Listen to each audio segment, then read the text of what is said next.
There's been some confusion over the ANKR hack, so I thought that I would clarify. First, a developer's private key was stolen. Now, I strongly suspect an inside job here.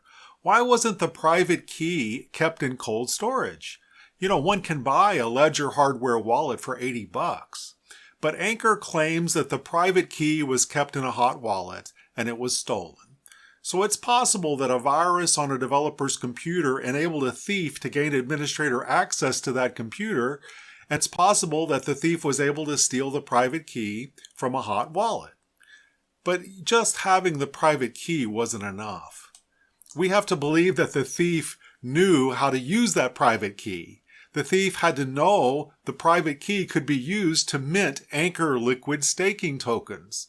And the private key was used to mint 6 quadrillion ANKR liquid staking tokens for BNB staking. What seems more likely to me is an inside job. It's hard to believe that a private key was stolen and then the thief knew how to use it to mint tokens. I'm just speculating here. But it was a pretty sophisticated attack.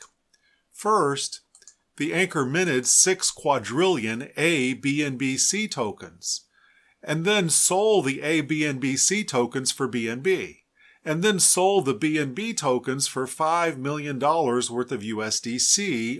Second, an attacker deposited ABNBC into Helio and used these tokens for collateral to borrow $16 million worth of HEY tokens, and then swapped HEY tokens for $15 million worth of BUSD. ANKR says that it will reimburse all the users who legitimately had their liquid staking tokens for BNB. Unfortunately, scams, hacks, and rug pulls occur often in decentralized finance. I have a free PDF download on how to avoid scams and rug pulls in DeFi. Just go to the link at the top to get it. To grow your stack, follow this Crypto Coach.